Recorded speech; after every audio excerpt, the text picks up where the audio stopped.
Serial killers from every state in the United States of America. Alabama. Thomas Whisenhant. Thomas Warren Whisenhant was born and committed his crimes in Alabama. He was born on January 29th, 1947, and was convicted for the murders of 3 women between 1976 and 1977. He abducted, assaulted, and murdered these victims and then mutilated their bodies. Whisenhant was arrested in 1977 after being caught in the act of disposing of a victim's body. He was convicted and then sentenced to death in 1978, and despite multiple attempts to appeal this decision, he was executed via lethal injection on May 27th, 2010. Gruesome start to this video, and it doesn't get much better. Also, it's just wild to me that someone could be on death row for 32 years. Moving on. Alaska. Robert Hansen. Robert Christian Bose Hansen was born on February 15th, 1939 in Iowa, but later moved to Anchorage, Alaska, where he lived a life of crime. Hansen was also known as the Butcher Baker for reasons we'll get into, and this individual was seriously twisted. He was an active serial killer in Alaska from 1972 to 1983, a total of 11 years, and unfortunately in that time assaulted and murdered 17 women, or I should say at least 17 murders and assaults. It is alleged that he has up to 37 kills and up to over 31 assaults as well. One of his methods of killing these women would be abducting them and then releasing them into the wilderness, where he would then hunt them for sport using guns and even hunting knives, which obviously plays in the name of the Butcher Baker, and the baker part comes from the fact that he actually owned a successful bakery. Hansen was caught after all of these years when one of his victims who got away led police directly to him. Once caught, he confessed and was sentenced to 461 years in prison without possibility of parole. This monster died in prison on August 21st, 2014. Arizona. Mark Goudeau. Mark Goudeau was born on September 6th, 1964 in Phoenix, Arizona. Although his time active was only a mere 10 months, the level of terror he was able to bring to the Phoenix metro area was almost unbelievable. Mark Goudeau, also known as the Baseline Killer, was a serial killer, kidnapper, thief, and assaulter. In this 10-month spree from 2005 to 2006, not only did he commit 9 murders, but has also committed 84 other felony charges. Mark Goudeau was a seriously bad guy, and in 2006 was sentenced to multiple death sentences, and now he currently awaits execution on death row. According to the available data, he was only active as a serial killer and serial assaultist for the 10 months that it claims, although I find it hard to believe that Mark was simply a great dude before this time frame. One reason I believe this is because one of the felonies that he committed, mind you, one of the total 93, is a crime that involves him robbing and assaulting a 12-year-old girl at gunpoint.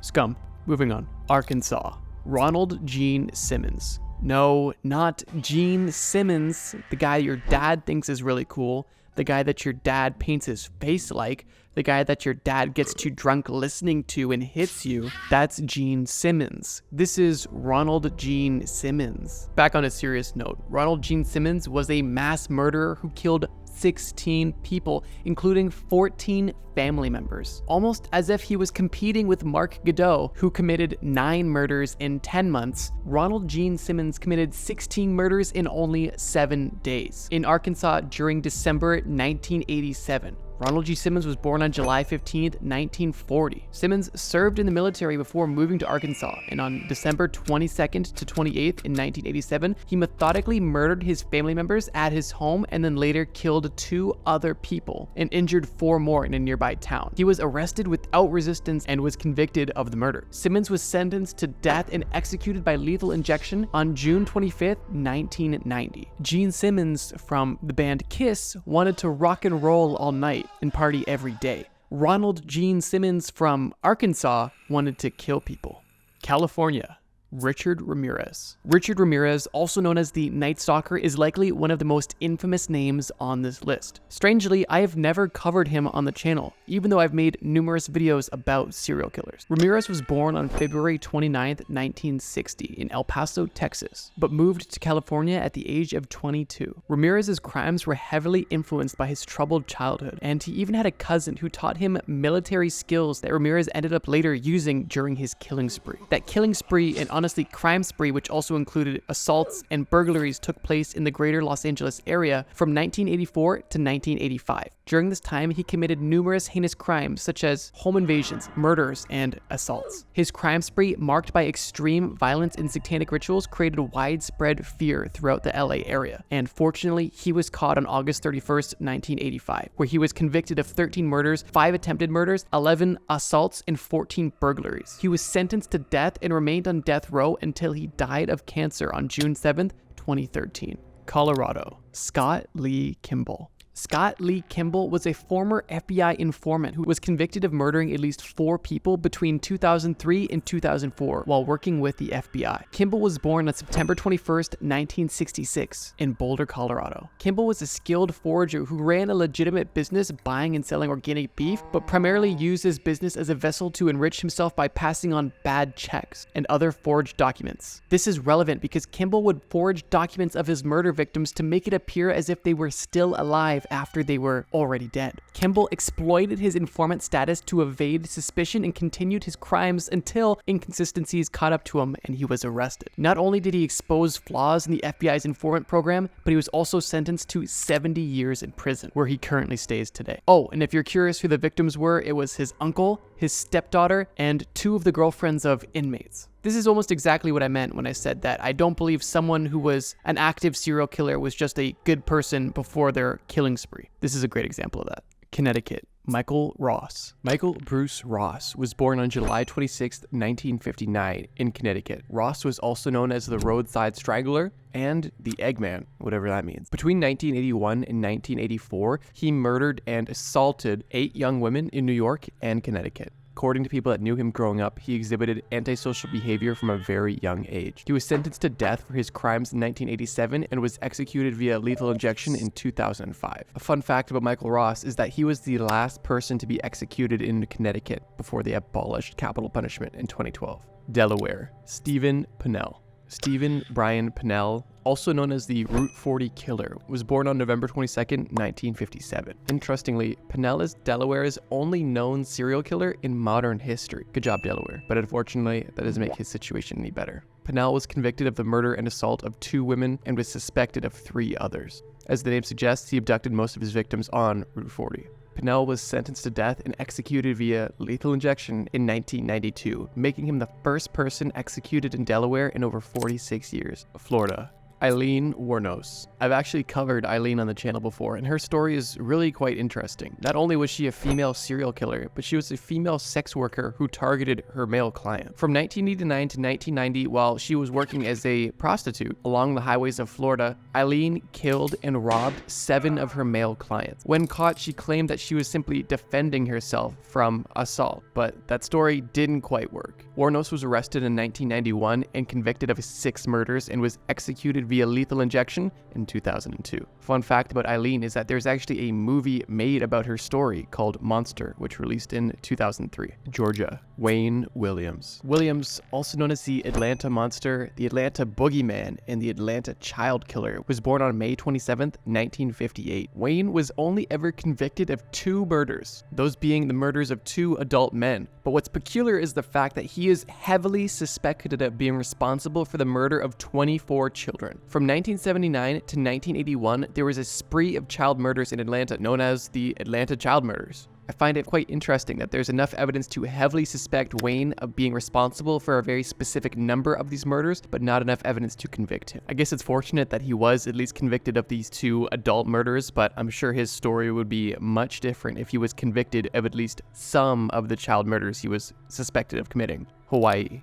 Randall Saito. Randall Saito is admittedly not a serial killer, but he is still a killer. Saito randomly and brutally killed a woman at Ala Moana Center in 1979, and since then has been spending time in a mental institution as he was acquitted of this murder due to insanity. That's upsetting and scary. What else is scary is the fact that he escaped the mental hospital in 2017. He walked out of the facility, took a taxi to the airport, and flew to California using a fake name. Fortunately, Saito was caught days later and was charged an additional 5 years for the escape, but his escape definitely raised questions about the security lapses at the hospital. Like, I know Hawaii is laid back and chill, but it boggles my mind that in 2017, not 1987. In 2017, he just walked out, took a taxi, and took a flight with a fake name. Wild. Idaho. Paul Ezra Rhoades. Paul is one of your more or less cookie-cutter serial killers. He went on a killing spree, killed young women, was convicted of some of the murders, was suspected of more, and was executed via lethal injection. Like everyone on this list, this dude was horrible and disgusting. Illinois. John Wayne Gacy. If you're the type of person to be watching this video, then you're probably the type of person who knows who John Wayne Gacy is. He is one of the most infamous American serial killers and is widely known for his assault, torture, and murder of at least 33 young men and boys. Gacy's story is long and well documented, and I will only be giving a brief overview in this video, but if you're interested, there's a lot of documentaries. Gacy famously lived a double life, as he was seen as a pillar of the community by throwing events for the neighborhood. He was a manager at KFC and then started a construction business after spending some time in jail. Gacy was known as the killer clown because during his community events, he would typically dress up as a clown to entertain his neighbors. Although, unfortunately, for some of his victims, he would also dress up as the clown and assault and murder them. Gacy's story is extremely disturbing and was ultimately caught when bodies were discovered underneath his floor in his basement. Gacy was arrested on December 21st, 1978. He was then sentenced to death in 1980 and executed via, you guessed it, lethal injection in 1994. If a clown ever asks you if you want to try getting out of handcuffs, don't do it. Indiana. Herb Baumeister. Baumeister is a serial killer from Indiana and was active from the 1980s to the 1990s. He is suspected to have murdered at least 11 men and possibly all the way up to over 25 men. Due to the fact that there was no trial, this is all suspected, which is something we'll get into, but it's pretty certain. Why I say that is because human remains were found on Baumeister's property. Not only were the remains of 11 men found on the property, but there was also over 10,000 bone fragments scattered across the grounds of his farm. It is believed that Baumeister would lure victims into his home, specifically gay men, where he would then assault them and then kill them before burying their bodies. Once the police caught on and began looking for Baumeister, he had already escaped to Canada, where he took his own life in a national park before police could ever catch up to him. And for that reason, he was never convicted and never sentenced. But I think he knew what he had coming. Iowa. Earle Nelson. Earle Nelson is one of the oldest entries on this list so far, being born on May 12th, 1897 in California. Earle Nelson was also known as the Gorilla Man or the Dark Strangler. He was a serial killer, a assaultist, and a necrophile, and was also considered to be the first known serial assault murderer in the 20th century. He committed over 22 murders and also 22 separate attacks all across the west coast of the United States, including primarily Iowa. Nelson targeted landladies and their daughters. It would gain entry to their homes by posing as a prospective tenant. He would then strangle the victims and do extremely unspeakable things. Nelson was caught in Canada, of all places, in 1927 and was executed by hanging, not lethal injection. So there you go, something new. Kansas. Dennis Rader. Okay, so this guy is wild. Everybody on this list is a complete lunatic, but this one in particular, I just finished watching a documentary about him. He was known as the BTK killer, which is actually an acronym for his routine, I guess you could say. He would bind, torture, and then kill his victims. And that's how he referred to himself as well. He was active in Wichita, Kansas from 1974 until 1991, a huge gap. What's even crazier is that he wasn't even caught until 2005 when he was arrested and pled guilty to all of the murders. What's potentially even crazier than his time active as a killer, or the large gap after his active period where he was just still free, is the fact that he would also, during his time active, would taunt the media outlets and police by leaving detailed messages describing his crimes. The only reason he was ever even caught is because in 2004, after a 13-year hiatus, he decided it was a good time to start rewriting letters and begin taunting the police again, when at this point, technology was advanced and they weren't playing around, and they caught him shortly after in the following year, and he was arrested, like I mentioned, in 2005. He's currently serving 10 consecutive life sentences without the possibility of parole. Kentucky.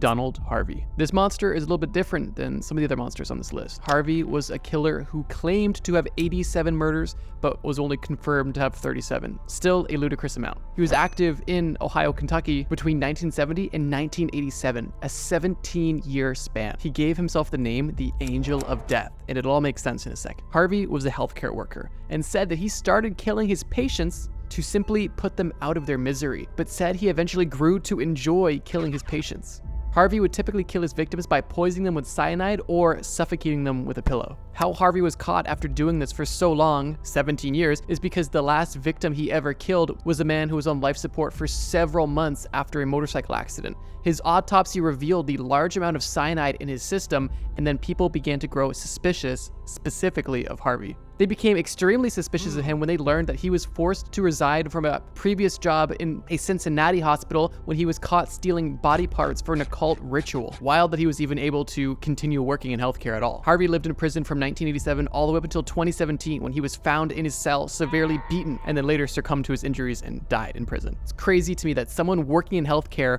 with a very strange and peculiar history is able to kill at least 37 people over 17 years and not get caught for so long. We're not even halfway done this video yet, and we've heard some disgusting and deplorable stories. And I'm sorry to inform you, it doesn't get much better. Louisiana. Derrick Todd Lee. Lee was born on November 5th, 1968, and was from St. Francisville in Louisiana. He is also known as the Baton Rouge serial killer and is known for his killing spree from 1998 all the way up to 2003, where during this time, he terrorized Baton Rouge and surrounding areas by committing at least 7 murders of, you guessed it, women. Before his murders, he was a great guy, right? No, not at all. Before his murder charges, Lee was actually arrested for stalking women and watching them in their own home. In an interesting twist, despite this previous arrest, during the search for this serial killer, the police overlooked him because they assumed the serial killer was white. However, Lee was eventually linked to all of these murders of these women in Louisiana via DNA tests, and in 2004, he was put on trial and was sentenced to death. Lee did not end up being killed via lethal injection because he actually died of heart disease in the hospital while on death row at the ripe old age of 47. Maine. James Hicks.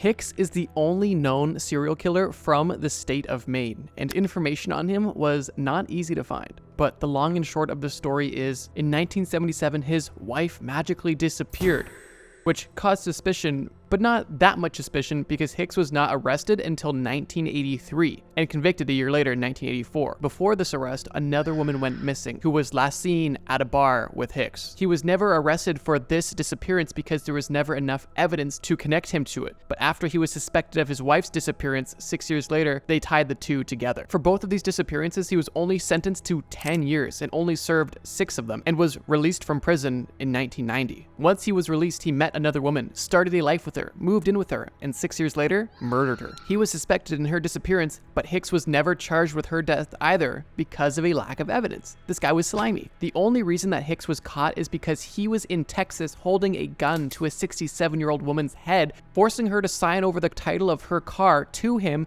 and then write a note you would write to your loved ones telling them you won't be around, if you get my drift. He planned to drug and drown the woman to make it look like she did it, but this woman somehow escaped and Hicks was caught for this act, sentenced to 55 years, and during this time confessed to the 3 other murders he committed and actually led the Maine authorities directly to the sites where he buried these bodies. But yeah, Maine's only serial killer was a disgusting guy who got way too lucky for way too long.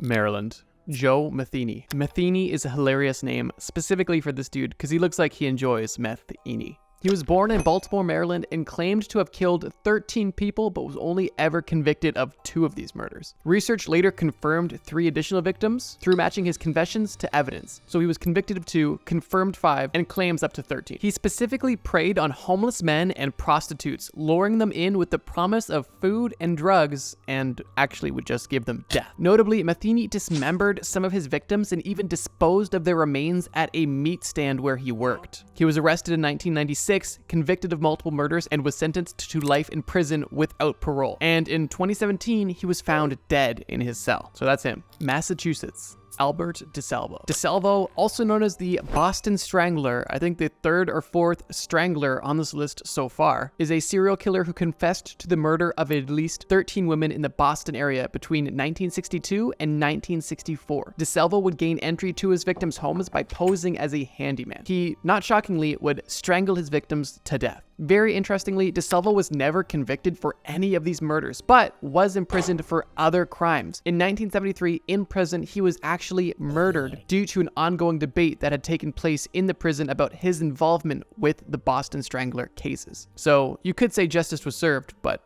not in the traditional sense. Michigan. Carl Eugene Watts. Watts was born in 1953 in Texas and might have the highest kill count on this list so far. Not that that's an accomplishment at all. It is just a morbid fact. Watts was nicknamed Coral and was dubbed by media outlets the Sunday morning slasher, who murdered an insane amount of women over an 8-year period. He is also suspected of being the most prolific serial killer in all United States history. At the absolute minimum, Watts is responsible for 14 murders, but at the absolute most, he is responsible for over 100 murders. Keep in mind, this was only through an 8-year period. Wild. All of which of these murders took place within Michigan. Watts would stalk his victims, break into their homes, and then kill them using various methods, such as stabbing or strangulation. Watts was arrested in 1982 and was sentenced to life in prison, where he died of cancer in 2007. Minnesota. Paul Michael Stephani. Stephani, also known as the Weepy Voice Killer, was a serial killer who murdered at least 3, you guessed it, women in Minnesota during the early 1980s. He gained his nickname from his tendency to call emergency services after committing his crimes in a sobbing, high-pitched voice. Stephani was caught in 1982 after 2 years of being active and later confessed to the murders. He was sentenced to 40 years of prison and, like some others on this list, died of cancer in prison.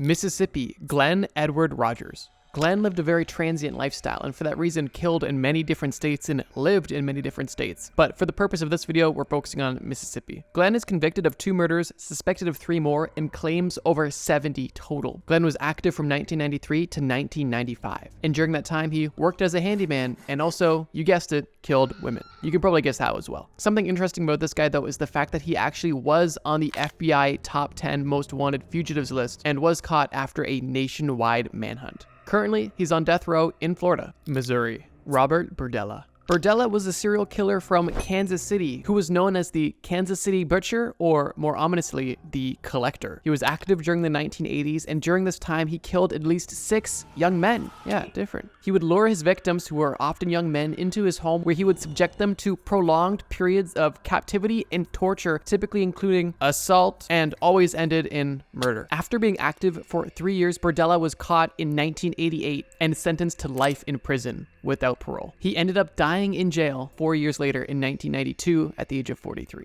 Montana. Nathaniel Bar Jonah. This case specifically is quite upsetting and disturbing. Jonah was primarily a child assaulter and was only a suspected serial killer and cannibal. And although he has 0 confirmed murders, he has 5 suspected murders and 10 plus confirmed victims that are children that survived. He was active from 1964 all the way until 1999, which is just heartbreaking. At least in 1999, he was apprehended and convicted with assault, kidnapping, attempted murder, and child assaultation, and was given 130 years in prison at the Montana State Prison, where he died in 2008. Gross. Nebraska. Charles Starkweather. This case has one of the fastest timelines on this list. Starkweather was a serial killer who, along with his girlfriend, killed 11 people in the span of only 2 months. The rampage began with the murder of a gas station attendant, and this snowballed into a series of robberies and killings, including the murder of some of his girlfriend's family members. After this 2-month killing spree, the pair was caught in Wyoming after a high-speed chase.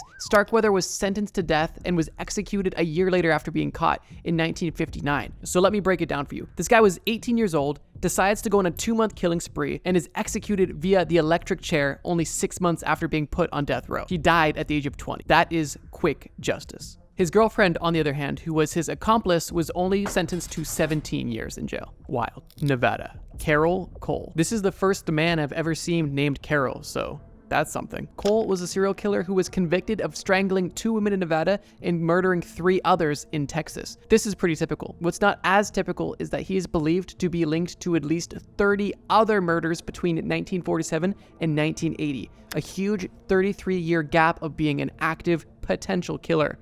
Wild. Cole was sentenced to death for his crimes, and for his last meal, he had jumbo fried shrimp, french fries, and salad with French dressing, and Boston clam chowder. And the next day, he was executed via lethal injection on December 6th, 1985. New Hampshire. Sheila LaBear.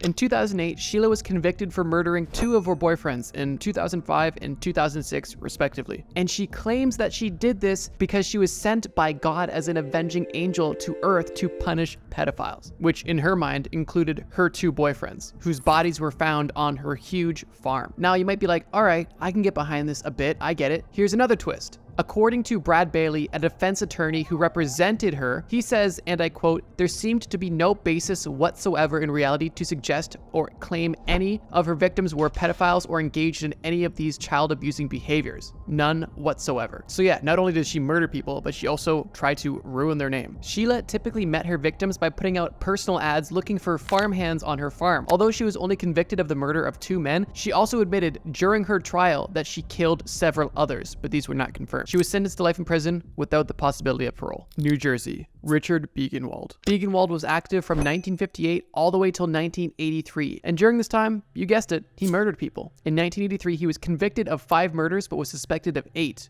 An interesting fact is, after this serial killer died, his lawyer actually mentioned publicly that this criminal told his lawyer that he may have up to 100 victims, which is likely inflated, but the fact is this monster likely had many more victims than he was convicted for, which doesn't seem extremely uncommon for this list. Richard was actually on death row for a short amount of time, but it was overturned and he was resentenced to life in prison, where he still died in prison in 2008.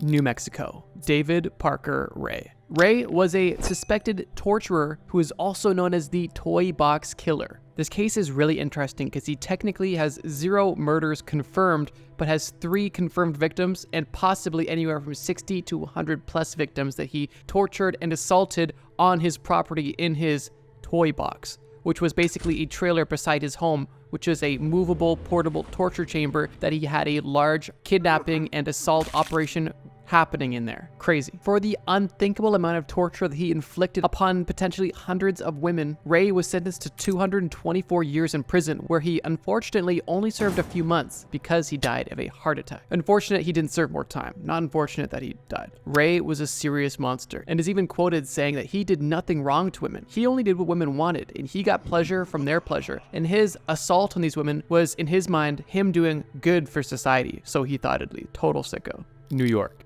David Berkowitz. David Berkowitz, also known as the Son of Sam or Mr. Monster, according to Wikipedia, was a serial killer who terrorized New York City in the summer of 1976 and 1977. Berkowitz, surprise, surprise, targeted young women and couples, shooting them in cold blood with a .44 caliber revolver. His crimes sparked a citywide manhunt for him, and he even left notes taunting the police, promising more crimes. Fortunately, Berkowitz was caught in 1977 and later confessed to all of his crimes, which were plentiful. He ended up murdering 6 people and wounding 11 more. He is currently in jail serving 6 life sentences as we speak. North Carolina. Henry Louis Wallace. Wallace may have one of the most odd nicknames on this list. He is known as the Charlotte Strangler, which is somewhat tame, but he's also known as the Taco Bell Strangler. This video is not a laughing matter, but that name is weird. I guess it's because he worked as a manager at Taco Bell in Charlotte. Wallace was a serial assaulter and murderer, targeting young African-American women, and over the course of a 4-year span, he victimized over 9 women. He was caught in March of 1994 and currently sits on death row awaiting execution. North Dakota. Eugene Butler. The story of Butler is unlike anything we've heard on this list so far. He is the only killer who was never convicted of his crimes so far on this list. Eugene Butler was born in 1849 in New York State, but all of his crimes took place and he actually died in North Dakota. But we'll get into that. From the years of 1900 to 1906 in Niagara, North Dakota, Butler murdered 6 teenage boys in his house and buried the bodies in his basement. Now, the twist of all this, Butler was actually committed to an insane asylum for unrelated charges where he died in 1913. The crazy part is the bodies that were buried in his house were not found until 1915, 2 years after Butler died in the insane asylum. Super weird. Ohio.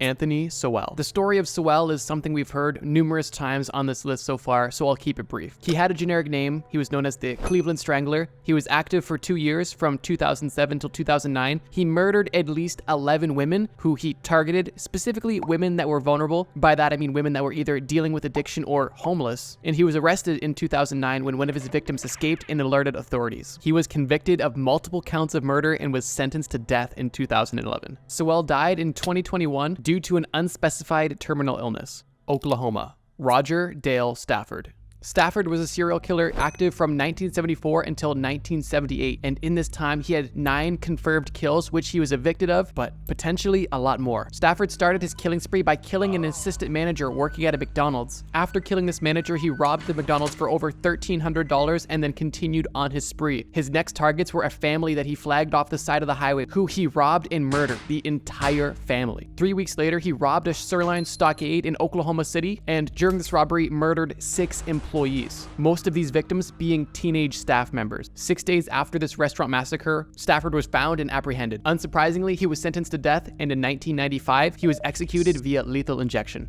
Oregon, Dayton Leroy Rogers. Dubbed the Molalla Forest Murderer due to the fact that he would dump the bodies of his victims in the Molalla Forest in Oregon. Rogers was a serial killer who was active for, once again, 4 years and targeted, once again, vulnerable women, specifically addicts, sex workers, and the like. Rogers notably was sentenced to death 4 times, with each sentence being overturned by the Oregon Supreme Court. And in 2021, his death sentence was overturned again due to new laws, and in 2022, his sentence was commuted to life without parole. Pennsylvania. Gary Heidnik. Gary was a serial kidnapper, torturer, and murderer, and fortunately was only active for just over a year. During this year, he kidnapped 6 women, 2 of which died from his torture, and the other 4 fortunately survived. One of these surviving victims was actually able to go to the authorities and inform them about Gary's horrendous actions. Gary was quickly arrested in March 1987 and convicted of multiple charges, including first-degree murder, kidnapping, assault, aggravated assault, and more. He was sentenced to death, and in 1999, he was executed via lethal injection and was one of the last people to ever be executed in the state of Pennsylvania. Rhode Island.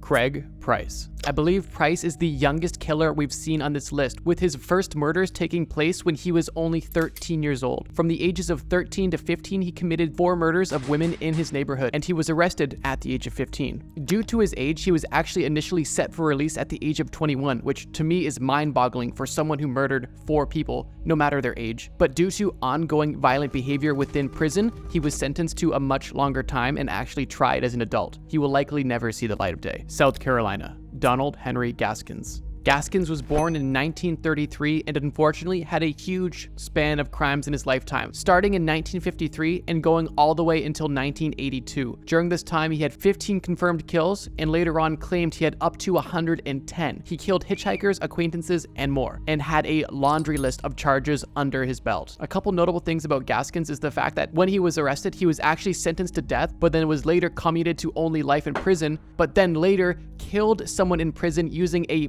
bomb, and because of that was once again sentenced to death and later executed in prison in 1991. Dude literally got off death row and got right back on with a bomb somehow. Crazy. South Dakota. Robert Leroy Anderson. Anderson was your run-of-the-mill creep. He was an assaulter and killer. He has at least 2 confirmed victims across multiple states in the US, primarily South Dakota, and would typically lure victims by posing as a photographer wanting to take pictures of people. He was convicted and sentenced to death in 1984, and in 2002 died in prison while waiting for execution. Tennessee. Paul Dennis Reed. Reed was also known as the fast food killer, specifically because he targeted fast food workers working the late shift. He would rob, assault, and murder these employees, and was sentenced to death for the murder of 7 fast food employees in the Nashville metropolitan area. Reed was sentenced to death and died in 2013 while waiting for execution. Fast food employees really deal with too much. Texas. Dean Corll. Corll, also known as the Candyman or the Pied Piper, was a mass serial killer, serial assaulter, and serial torturer, and was a member of the Houston mass murders, which at the time of its discovery were considered the worst example of serial murders in the entire history of the US. Corll was known as the Candyman because his family had previously owned and operated a candy company in Houston, and he personally had been known to give free candy to local children, which is the most stereotypical and scary thing I've ever heard. And he was known as the Pied Piper because his murders would typically start with him luring people, typically with the offer of a ride or for an invite to a party. From the years of 1970 to 1973, Corll and his 2 accomplices murdered at the very least 28 victims. Unfortunately, I can't tell you how much time Corll got because he was never sentenced. He was actually murdered by one of his accomplices before he was ever caught, which may be good or bad news depending on how you look at it. After this accomplice killed Corll, they called the police and promptly confessed to all of the murders, leading to the discovery that shocked Houston to its core. Utah. Ted Bundy. If you're watching this video, you definitely know who Ted Bundy is, and I probably don't need to tell his story. But as a quick recap, he has an unknown amount of victims, but it's likely believed to be in the range of 30 to 36. He was active during the 1970s and was executed in 1989. If you want more details, watch this video. I go in extreme depth about his story. He is a great example of why you should never judge a book by its cover. Vermont. Israel Keyes. Keyes is a very strange serial killer. He was extremely meticulous in his planning, but extremely random in his selection of victims. He murdered at least 11 people across multiple states, including Vermont, between 2001 and 2012. And Keyes even had a specific method of burying what he called kill kits in different locations so he could commit murder at any time. He was captured in 2012 and didn't continue living, I'm not going to say unalive because that's the dumbest thing ever, while awaiting trial, leaving so many questions unanswered about his motives and the true extent of his crimes. Virginia. Timothy Wilson Spencer. Spencer was active from 1994 to 1998, once again, 4 years, committed 5 assaults and murders, and was sentenced to death by electric chair, not lethal injection. Washington. Gary Ridgway. Ridgway was active from 1982 to 1988, confirmed, and was possibly active as recent as 2001. He was arrested on November 30th in 2001 and confessed to murdering at least 71 women, many of whom were vulnerable women, like we explained before. This unfathomable kill count made him one of the most prolific serial killers in US history. In 2001, he pled guilty to 48 counts of murder to avoid the death penalty and is currently serving a life sentence without the possibility of parole. It's crazy how someone with 71 murders can actually avoid the death sentence. Whether you're for it or against it, it's crazy how somebody with 2 murders can get the death penalty, but someone with 48 confirmed at the very least can get around it. West Virginia. Harry Powers. Powers was an active killer in the 1930s and was particularly evil because he preyed upon vulnerable, lonely widows who had just lost a loved one. He would meet them on classified ads in the newspaper and would murder them for their money. During his time active, he killed at least 5 women and 3 children before being caught. He was tried, convicted, and executed in 1932. Once his story gained national attention, it was considered to be a contributing factor to people's fear of meeting people through classified ads in the newspaper. Wisconsin. Jeffrey Dahmer. Much like Ted Bundy, this demented monster likely needs no introduction. His story has been told many times, and his infamy is widespread. If you want an in-depth review, here's a video where I discuss his story at length. In short, he murdered and dismembered 17 men and boys between 1978 and 1991. He primarily targeted black young men, luring them into his home with the promises of sex or money. He did unspeakable things to his victims' bodies and was arrested in 1991 and sentenced to 16 life terms in prison, but was only killed a few years later in 1994 by a fellow inmate. Wyoming. Dale Wayne Eaton. Eaton was a suspect in a string of murders known as the Great Basin Murders, which took place from 1983 to 1997, where over 9 victims, most of them being teenage females, were assaulted and killed. Eaton was sentenced to death, but the sentence was commuted to life in prison. And ladies and gentlemen, there we have it. One serial killer from every single state. There was honestly a surprising amount of similarities across the board. Notably, at least to me, were the fact that a lot of these murderers were able to get away for 4 years. That was a pretty common trend. And every killer has some weird nickname, like the something strangler, which is the most common. It's like being a rapper and having Lil in your name. And a very unfortunate and upsetting trend is that almost every serial killer was also a serial assaultist, except for one guy. One guy, or maybe 2 of these guys, was a robber that murdered people. Not necessarily much better, but this video is our longest non-compilation video to date and took so much time to complete. 2 really quick facts I want to highlight are the following. 1, this video is extremely oversimplified due to the sheer amount of information I had to put in such a compact format. And 2, the fact that these stories are real things that happened to real victims. These are real tragedies, and that should not be lost on us. Thank you guys so much for watching this video, and as always, trust me, bro.